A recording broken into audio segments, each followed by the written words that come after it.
Hello students, welcome to Study Masters. I hope you all are fine and good. तो आपकी तैयारी भी अच्छी चल रही होगी। अभी कुछ लास्ट 10-12 दिन रह गए हैं पेपर में। तो अपनी तैयारी को थोड़ा चेंज कर लो। जो अपना पढ़ने का तरीका है उसको थोड़ा चेंज कर लो। भाई पहले 8 घंटे पढ़ रहे थे तो अब 10 घंटे पढ़ना स्टार्ट कर दो। पहले 5 घंटे पढ़ रहे थे तो अब 8 घंटे पढ़ना स्टार्ट कर दो। चीजों को मैक्सिमम रिवाइज करो। देखो बच्चों, 10 तारीख के बाद तो चीजें आपने नहीं रिवाइज करनी। जिस दिन पेपर हो जाएगा उसके बाद तो कुछ रिवीजन नहीं करनी। उसके बाद तो फिर आप चाहे 10 दिन चाहे 15 दिन आराम से छुट्टी लेके जो करना चाहे कर सकते हो। और जिसका प्रीलिम्स बहुत अच्छा हो जाएगा वो फिर मेंस की तैयारी में जुट जाए। और जिसका प्रीलिम्स अच्छा नहीं होगा वो अपना छुट्टियां मनाता रहे जब तक अगला कोई एग्जाम नहीं आएगा। लेकिन ये जो 10-12 दिन है ना, लास्ट के 10-12 दिन अपना मैक्सिमम एफर्ट्स लगाओ उसमें। जितनी जान है आपके शरीर में, जितना आपका दिमाग काम कर सकता है, जितना लोड ले सकता है उतना लोड लो। देखो, आप पढ़ोगे मुझे कोई फायदा नहीं होने वाला। आप पढ़ोगे आपका सपना पूरा होगा, आपके पेरेंट्स का सपना पूरा होगा। आपने आज तक जितनी मेहनत की है, आपने आज तक इतनी पढ़ाई की है, उसका आप ही को जो है फल मिलेगा। तो मैं आपको मोटिवेट क्यों करता रहता हूँ कि किसी एक बंदे का, अगर मेरे मोटिवेट करने से, अगर मेरे कुछ सही समझाने से किसी एक बंदे का सिलेक्शन हो जाता है ना, तो बहुत अच्छी बात है। हमें इस बात की बहुत खुशी होगी। ठीक है। इसलिए मैं आपको बार बार कहता रहता हूँ कि पढ़ लो पढ़ लो पढ़ लो। ठीक है। और रिवीजन कर लो। अब चेंज करने का मतलब क्या था? चेंज करने का मतलब ये है कि रिवीजन करो। नोट्स पढ़ रहे हो या बुक पढ़ रहे हो, जो भी चीज आप पढ़ रहे हो उसको पढ़ो। 2-3 घंटे उसको पढ़ो। 1-2 घंटे प्रैक्टिस करो। उसके बाद फिर जो दिन में पढ़ा है रात को सोने से पहले एक बार उसको रिवाइज कर लो। सुबह उठ के फिर उसको 10-15 मिनट में एक बार रिवाइज कर लो। मतलब इस तरह से माइंड में एक लिंकेज क्रिएट कर लो कि माइंड में चैनल्स क्रिएट हो जाए कि ठीक है।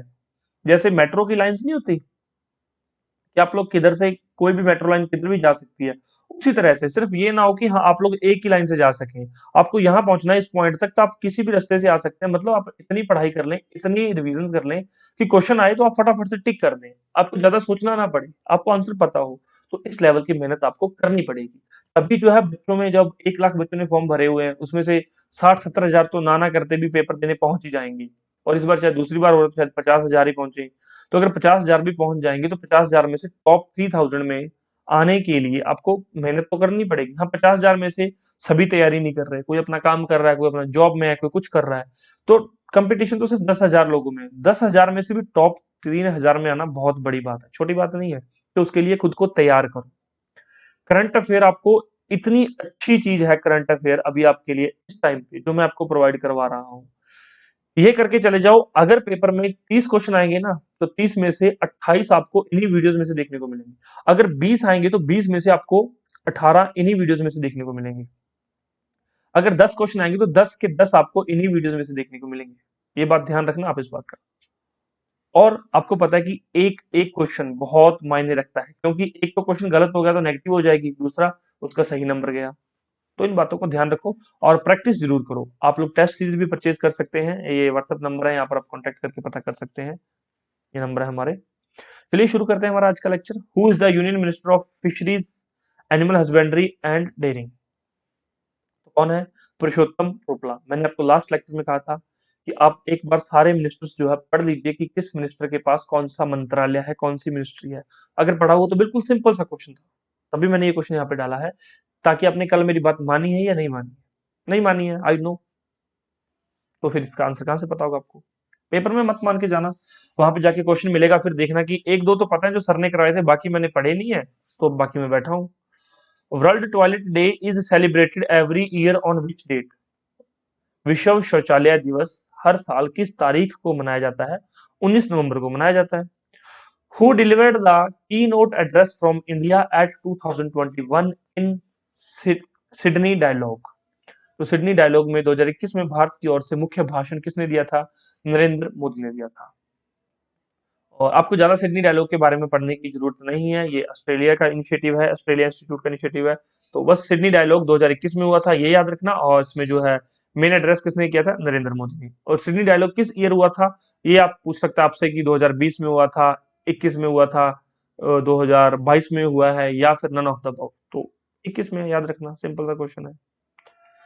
Checkmate, a new stealth aircraft seen in the news, is being developed by which country? तो Checkmate एक एयरक्राफ्ट है, स्टेल्थ एयरक्राफ्ट है। तो किसके द्वारा ये विकसित किया जा रहा है? रशिया के द्वारा। India has been reelected to the executive board of UNESCO. अब देखो यूनेस्को फिर से आ गया, बहुत बार मैं आपको बता चुका हूँ यूनेस्को के बारे में। स्थापना 1945 में हुई है, हेडक्वार्टर कहाँ है, पेरिस के अंदर है। बच्चों जैसे मैं आपको चीजें बताता रहता हूँ, ऐसे आपको भी टिप्स पे होनी चाहिए चीजें, ठीक है, टिप्स पे होनी चाहिए। टिप्स पे कैसे होंगी, जब मैं बोलता हूँ कमेंट करो, कमेंट करोगे, जब मैं बोलता हूँ कि जाके पढ़ लो, पढ़ लो, जब मैं बोलता हूँ रिवाइज कर लो, रिवाइज कर लो, तभी चीजें याद रहेंगी। अब ऐसे थोड़ी भी हाँ फर्स्ट वीडियो में किया था, अब पहली वीडियो आए हुए अभी पता नहीं कितने दिन हो गए हैं, और उसके बाद आपने कभी देखा ही नहीं चीजों को, तो कैसे पता होगा। India has been re-elected to the executive board of UNESCO for 2021 to 25. How many members are there on the board? तो बोर्ड पर अभी कितने मेंबर्स हैं, कितने हैं, 58। Who has become the first woman to get residence certificate of the Union Territory of Ladakh? A very important question.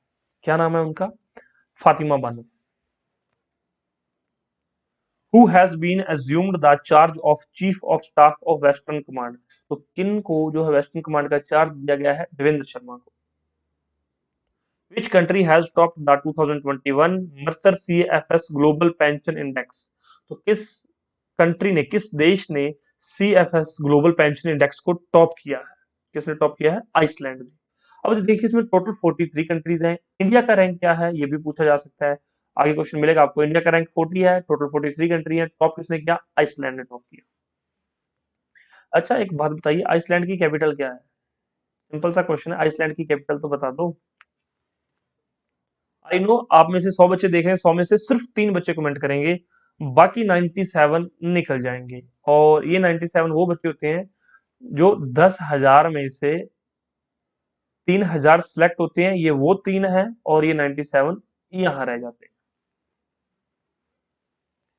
What is the theme of international chef day 2021? Healthy food for the future, भविष्य के लिए स्वस्थ भोजन। What is the rank of India in the 2021 Mercer CFS Global Pension Index Survey? अब ये लीजिए, ऊपर question आया था, बताया मैंने अभी आपको, 40 रैंक है।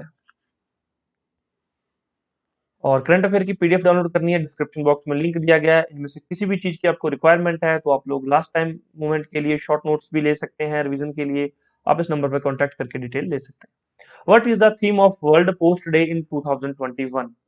तो 2021 में विश्व डाक दिवस का थीम क्या था। अब बच्चों देखो, कई बार क्या होता है कि जब 2021 का दिवस आया है, एग्जाम आने से पहले 2022 का दिवस भी आ जाता है, वो डे सेलिब्रेट हो जाता है, लेकिन एग्जामिनर आपको बता देता है कि 21 का पूछा हुआ है या 22 का पूछा हुआ है। और अगर मान लो नहीं पूछा, तो थोड़ा सा आपने वहां पर फैक्चुअल सोचना है कि ठीक है, अब मई या जून का तो वो नहीं पूछ पा, जून का तो वो नहीं पूछेगा, अब मई का एग्जामिनर पूछ सकता है, और मई से पीछे वाले सारे पूछेगा। अब कोई डे है जो 1 जुलाई को मनाया गया है, आप पढ़ के चले, वो थोड़ी पेपर में पूछेगा आपसे, वो तो 2021 का ही पूछ रहा है ना। तो इन चीजों का थोड़ा ध्यान रख लेना कि 1 जुलाई वाला क्वेश्चन पेपर में आपको नहीं मिलेगा, 10 जुलाई को नहीं मिलेगा, ठीक है। तो 10 दिन पहले का नहीं पूछता, मेरे कहने का मतलब ये है। तो आप आई होप समझ गए होंगे इसका। तो इनोवेट टू रिकवर ये वर्ल्ड पोस्ट डे 2021 की थीम है। What is the rank of India in the latest Henley Passport Index for 2021? 90 है, 90। As per the Fitch ratings, the GDP growth rate of India in the financial year 2021-22 is projected at which percent? 8.7%। ये किसके द्वारा दी गई है, Fitch ratings के द्वारा। GDP growth rate of India financial year in 2021 and 22। तो ये जरूर देख लेना कि यहाँ पर क्या पूछा गया है और किस वर्ष की बात हो रही है, ठीक है। अभी मैंने आपको लास्ट 4-5 बार ये चीजें अलग अलग करवा चुका हूँ, तो आप आई होप आप लोगों ने नोट की होंगी। जिस बच्चे ने नोट किया उसको तो लग रही सारी चीजें बहुत आसान, जिसने नोट नहीं की वो देख रहा है कि 8.7 भी दे रखा है, 7.5 भी दे रखा है, 9% भी दे रखा है, मतलब उसने 4 ऑप्शन पढ़े हैं और पेपर में चारों ही मिलेंगे जाके। What is the current policy repo rate? What is the current policy repo rate? कितने परसेंट है, 4%। The fintech hackathon iSprint 21 has been launched by which organization?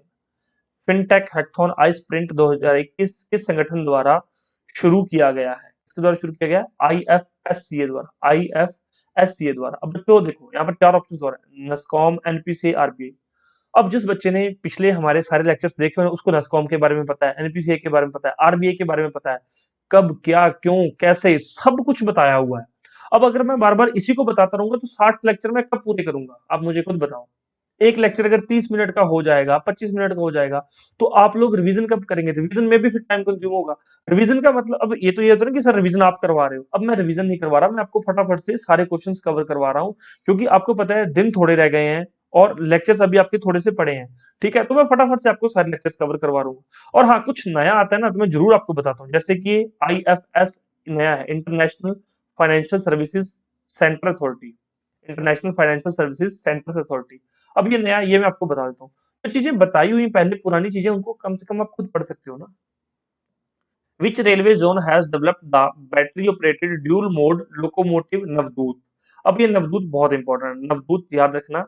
किस रेलवे जोन ने बैटरी से चलने वाला दोहरे मोड वाले लोकोमोटिव नवदूत को विकसित किया है? किसने किया है? वेस्टर्न सेंट्रल रेलवे ने, पश्चिम मध्य रेलवे ने इसको विकसित किया है। Who is the chairman of the formation of cotton council of India, CCI?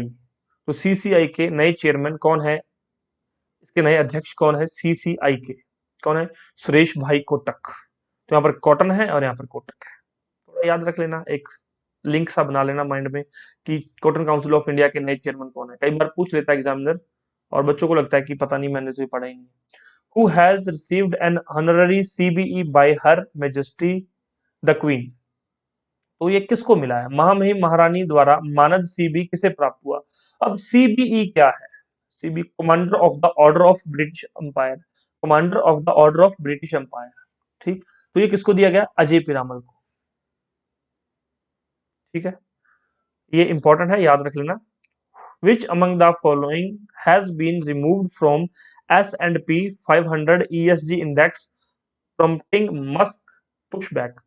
Musk pushback को प्रेरित करते हुए S&P 500 ESG इंडेक्स ने किसे हटा दिया है? तो भाई टेस्ला कंपनी जो है एलोन मस्क की है, मस्क पुशबैक को प्रेरित करते हुए इस कंपनी ने टेस्ला को हटा दिया, इसके इंडेक्स से हटा दिया। नेक्स्ट देखिए, S&P global ratings cut India's growth projection for the current fiscal to 1% from 7.8% earlier. तो पहले 7.8% बताई थी ग्रोथ प्रोजेक्शन, अब इसको कट कर दिया गया। तो अब कितना कट करके बताया गया? 7.3%। मतलब कितने परसेंट का कट है? 0.5% का यहाँ पर कट लगाया गया है। ठीक है, ये कुछ इंपॉर्टेंट फैक्ट्स थे। देखो बच्चों, आप लोग चाहे हरियाणा सिविल सर्विसेज की तैयारी कर रहे हैं, चाहे आप लोग HSSC CET की तैयारी कर रहे हैं, इसी लेवल के क्वेश्चंस मिलेंगे, इससे बाहर आपको क्वेश्चन नहीं मिलेंगे। अब मैं आपको बता देता हूँ, मान लो HCS में थोड़ा सा एग्जामिनर ने टफ क्वेश्चन बनाना है, तो वो क्या करेगा? एक लाइन में क्वेश्चन दे देगा, दूसरे में एक इन्फॉर्मेशन सही दे देगा, दूसरे में रॉन्ग इन्फॉर्मेशन दे देगा। सही इन्फॉर्मेशन मैंने आपको पढ़ाई हुई, रॉन्ग भी मैंने आपको बातों बातों में बताई हुई है। जो क्वेश्चन इस तरह से बनते हैं वो भी मैं आपको बता देता हूँ कि इसमें से ये पूछा जा सकता है। तो इस तरह से मतलब कि क्या दिया होता है? A only 1, B only 2, C 1 and 2 और D none of the above. तो ऐसा कुछ दिया होता है। तो अगर आप ये करंट अफेयर की सीरीज पूरी फॉलो कर रहे हो और आप सारी चीजें जो मैं बता रहा हूँ वो पढ़ रहे हो साथ साथ, तो आपको कोई भी क्वेश्चन गलत नहीं होगा और आपको कोई भी परेशानी नहीं होगी पेपर में जाके।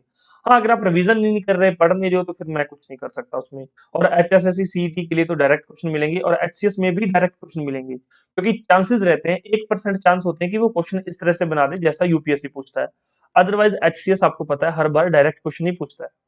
ठीक है, और अगर 1% चांस ये बना भी देगा तो इन्हीं क्वेश्चंस में से आपको वो क्वेश्चन देखने को मिल जाएंगे, क्योंकि मैंने इतनी इन्फॉर्मेशन आपको एक्स्ट्रा शेयर कर देता हूँ कि इसमें से ऐसा क्वेश्चन बन सकता है। इसके अलावा फिर भी कोई डाउट हो तो कमेंट कर दीजिए, और कितने बच्चों को फायदा हो रहा है सच सच बता दीजिए, नहीं फायदा हो रहा तो भी बता दीजिए कि सर हमें कोई फायदा नहीं हो रहा, इस लेक्चर को आप वैसे ही गला फाड़ते रहते हैं, बंद कर दो इसको, तो भी कर देंगे। अब अगले लेक्चर्स आपकी जो है रेटिंग्स पे आएंगे, अगले लेक्चर्स आपके कमेंट्स पे आएंगे, अगले लेक्चर्स आपके लाइक शेयर और आपके साथ के साथ आएंगे। अगर आप साथ दोगे तो लेक्चर्स आते रहेंगे, नहीं दोगे तो फिर बंद करने पड़ेंगे। ओके, धन्यवाद।